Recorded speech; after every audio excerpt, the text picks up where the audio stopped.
रहमत की फरावानी का उन्वान मुबारक हो आलम इस्लाम को रमजान मुबारक। रहमत की फरावानी का उन्वान मुबारक हो आलम इस्लाम को रमजान मुबारक।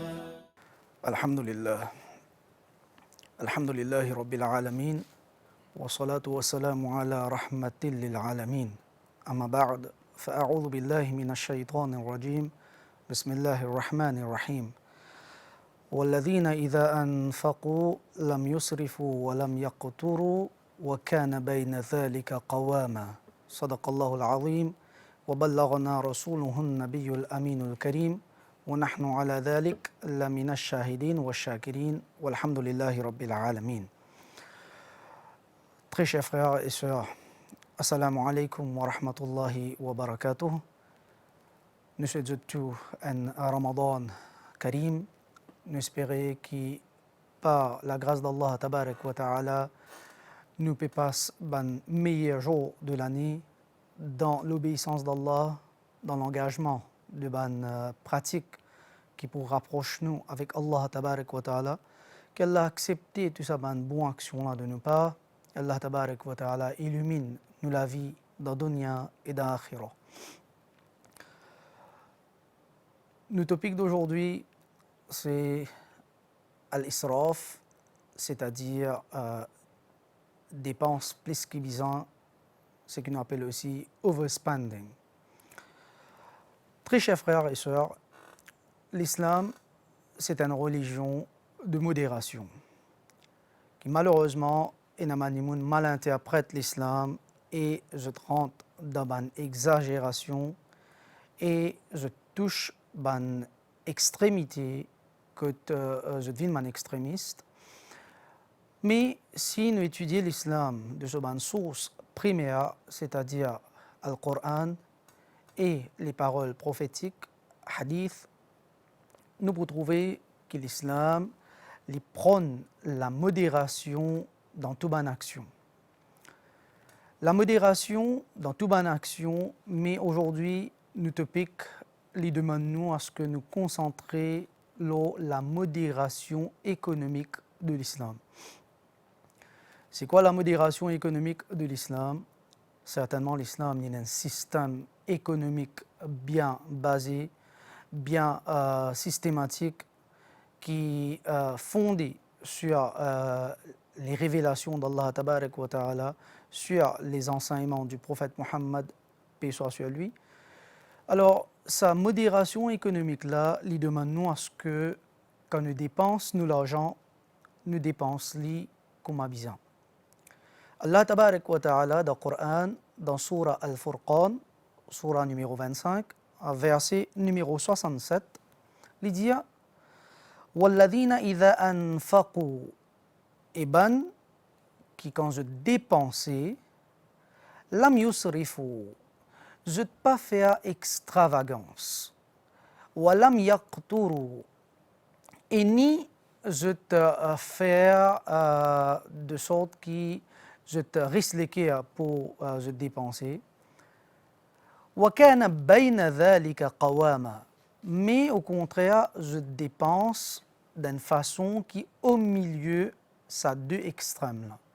D'un côté, nous avons l'extravagance et de l'autre côté, nous avons ce qu'on appelle risque l'équerre pour nous dépenser. Sa personne-là, ça m'a dit, je suis un chemin modéré entre les deux extrêmes. Je veux dire, je dépenser avec modération.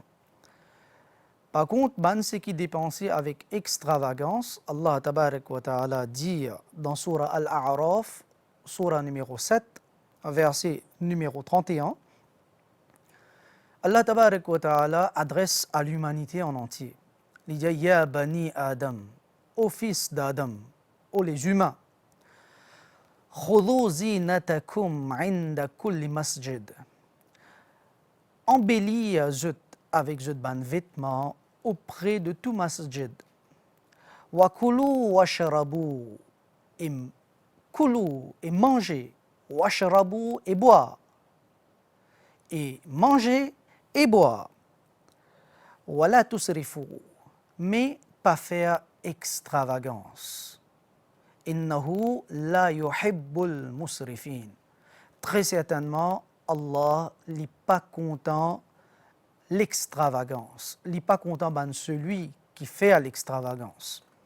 Alors, ces deux versets du Coran là montrent-nous très clairement que nous dépensons les besoins en dépenses qui modérés, les besoins en dépenses qui loin de l'extravagance.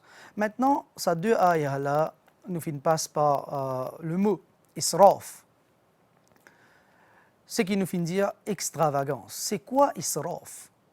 Nous avons deux interprétations bien distinctes de ce mot israf là. Et nous avons mufassiroun, les commentateurs du Coran, fin dire que israf, c'est que une personne a un bon objectif derrière sa dépense là. Mais la quantité qu'il y dépense, là sa besoin là, là sa item là, sa quantité là, est exagérée. Par exemple, une personne a besoin d'acheter un repas pour les manger, pour les plein ce ventre. Alors, si, par exemple, un pain les 75 roupies, cette personne-là, elle peut dépenser pour acheter un pain, pour acheter une nourriture pour les plein ce ventre, mais seulement, elle peut acheter 3 pains. Qui fait parce que l'envie peut demander à ce qu'il prend 3 pains. Maintenant, il mange un pain, ce ventre est calé. Il mange deuxième pain, ce ventre est full, totalement. Sa troisième pain là maintenant qu'il y fait, les jette dans la poubelle. Alors, sa personne-là, le but derrière ce dépense, c'était un but qui justifiait. C'était un objectif qui légitime. Mais la quantité qu'il y fait dépenser, là sa besoin là, là sa item là, c'était une quantité qui est extravagante, qui est exagérée. Ça, c'est une interprétation du mot israf. Deuxième interprétation du mot israf, c'est que la personne lui dépense l'argent derrière une quelque chose qui n'a pas vraiment besoin. Veut dire, de nos jours, le monde, quand nous étudions l'économie moderne, nous trouvons la vie des consommateurs les finit être emportés par un concept qu'on appelle le consumérisme. Consumerism, c'est quoi le consumérisme? C'est que nous pouvons vivre dans une période de temps que un article qui est en vente dans un magasin, etc. Et nous avons une rénovation, nous avons un update autant rapide qu'il peut faire, autant régulier, autant vite qu'il peut faire, qui pousse nous vers l'achat de sa ban item avec ban add-on, avec ban option qui finit ajouter. Alors, si une personne pose la question, est-ce qu'il vraiment m'a besoin de ça? Ou soit moi peux acheter juste pour l'ostentation, pour show off, c'est la classe par exemple. Alors juste pour ça, s'il peut acheter un item, il pas peut servir sur une fonctionnalité, alors ça c'est l'extravagance. Alors, chers frères et sœurs en islam, ne peut pas par un moment assez difficile économiquement. Nous espérons que par la grâce de sa mois sacré de Ramadan là, nous réfléchir l'eau nous ban dépenses, nous réfléchir l'eau le système économique que l'islam donne nous, et avant nous dépense quelque chose, nous pense bien, nous analyse sa dépense là bien afin que nous pas tombions dans l'extravagance, parce que comment nous finissons apprendre, l'islam fin montrer nous qu'Allah tabarak wa ta'ala n'est pas content de celui qui fait extravagance. Qu'Allah tabarak wa ta'ala accorde nous le bien-être économique par barkat Ramadan. Sur ceci, nous souhaitons une bonne continuation de ce mois-là. Allah tabarak wa ta'ala verse sa grâce pour nous tous. Amin. Wa ma alayya illa al-balagh. Wa salamu alaykum wa rahmatullahi wa barakatuh. रहमत की फरावानी का उन्वान मुबारक हो आलम इस्लाम को रमजान मुबारक। अल्हम्दुलिल्लाहि रब्बिल आलमीन वस्सलातु वस्सलामु अला सय्यिदिल मुरसलीन सय्यिदुना व मौलाना मुहम्मदिन व अला आलिहि व सहबिहि अजमईन सल्लल्लाहु अला नबिय्यिल उम्मी व आलिहि सल्लल्लाहु अलैहि वसल्लम सलातन व सलामन अलैका या रसूलल्लाह सल्लल्लाहु अलैहि वसल्लम। अस्सलामु अलैकुम व रहमतुल्लाहि व बरकातुह। Alhamdulillah, aujourd'hui, tout le monde cause succès. Et chacun de nous, je comprends le mot succès selon notre perspective. Et dans le monde, quand je trouve notre camarade roule une grande bagnole, je dis à sa personne-là, il fait un succès. Et dans le monde, penser comme on peut gagner une grande lacase avec plusieurs étages, ça c'est un succès dans la vie.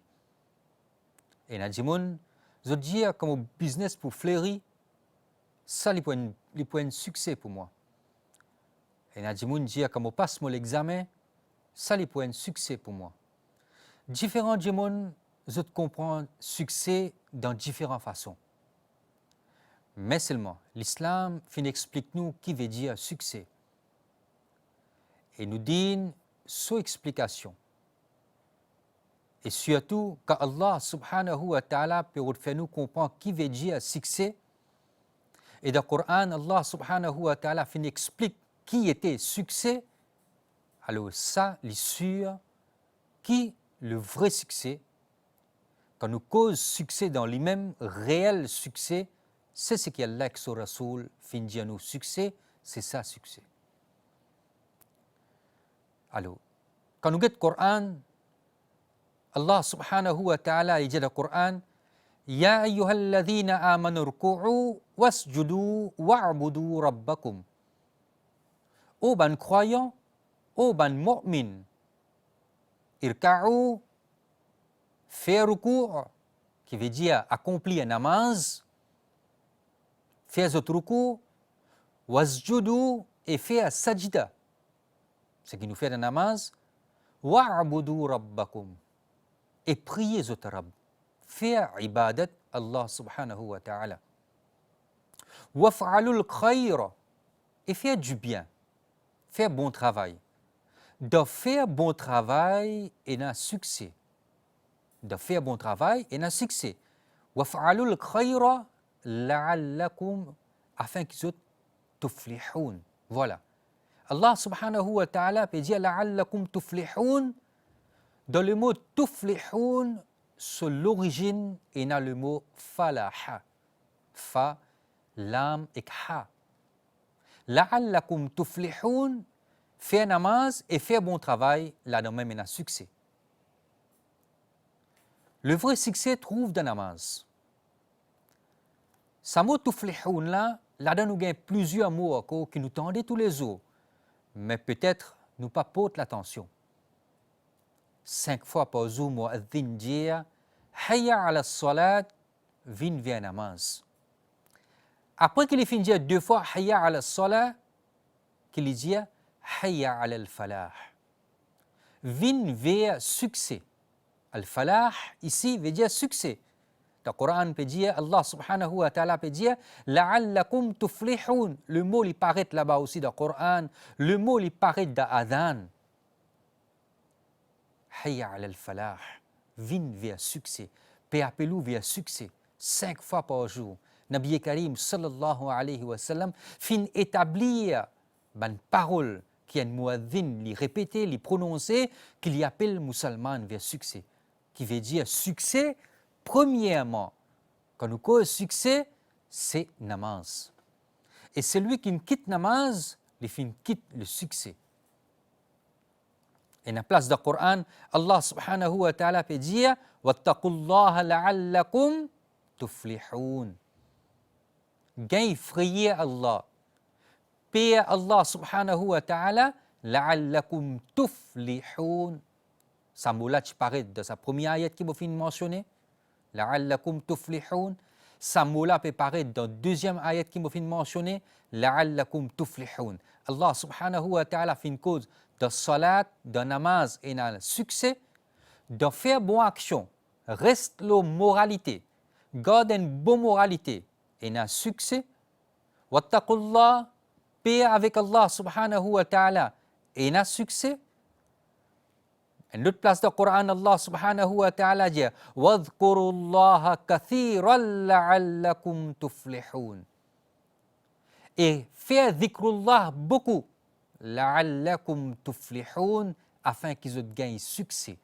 Dans dhikrullah, il y a un succès. Quand on a le temps libre, attache-vous avec dhikrullah. Faire dhikrullah, il y a beaucoup de succès.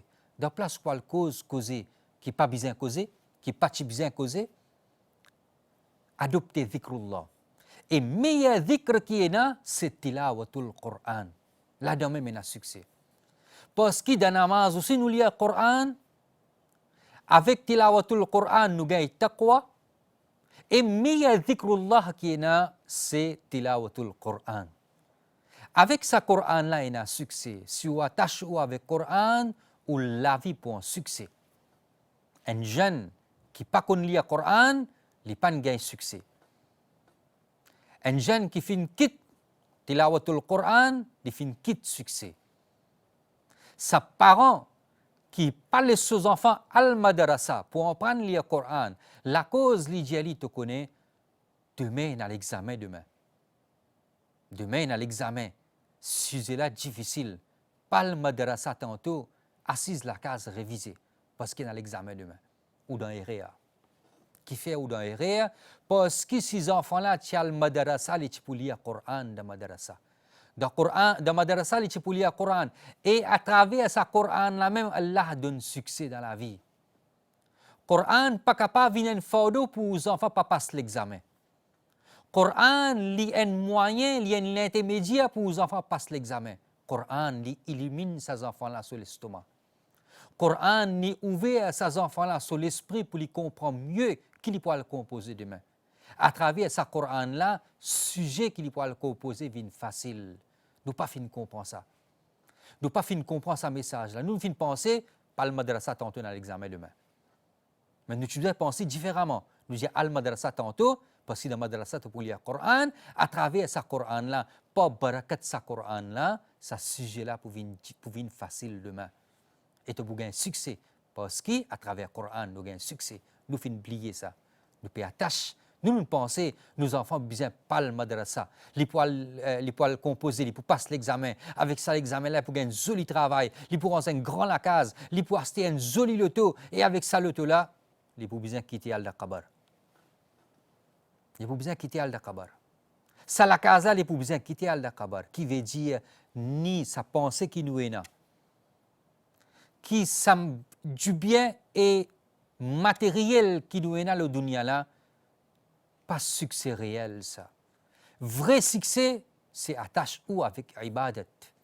Attache-ou avec Coran, c'est ça qui est succès, mon frère. Parce que tout sujet, on ne peut pas dire, nous ne pouvons pas en prendre académique, c'est très important, nous devons faire succès, nous devons faire progrès dans la dunya, nous devons faire progrès, rester mourant toujours dans la dunya, mais imaginez nos affaires. Tout ça, c'est un sujet qui nous en prend pour la dunya là, et tout le matériel que nous finissons acquérir dans la dunya, les quitte nous quand nous kabar et nous rentrons tout seuls dans kabar. Et nous voulons tout seuls demain au Qiyamah. Qui c'est succès qui finit avec nous là? Al-Qur'an wa Sunnah li amène nour dans kabar. Dans kabar fait noir, mon frère et ma soeur. Dans kabar fait noir. Ce Qur'an là, il amène lumière dans kabar. Et ce Qur'an là, il illumine au akhirat. Et le Qur'an même pour faire shafa'at avec Allah. Oh Allah, sa personne-là, tu peux lire le Coran, le dunya donne le jannat. Nabi Karim sallallahu alayhi wa sallam dit, Allah pour accepter shafa'at sa Coran-là et pour gagner jannat à travers le Coran. Alors, trappe sa Coran-là. Succès trouve dans le Coran. Pas gagner honte si vous pas connaître le Coran. Maintenant, les ulama kiram, vous êtes présents pour montrer où lire le Coran. Plusieurs places pour montrer le Coran. Même qu'il a, je finis d'arriver apprendre le Coran, de Coran et un succès de ibadat et un succès. Wassalamu alaikum wa rahmatullahi wa barakatuh. रहमत की फरावानी का उन्वान मुबारक हो आलम इस्लाम को रमजान मुबारक रहमत की फरा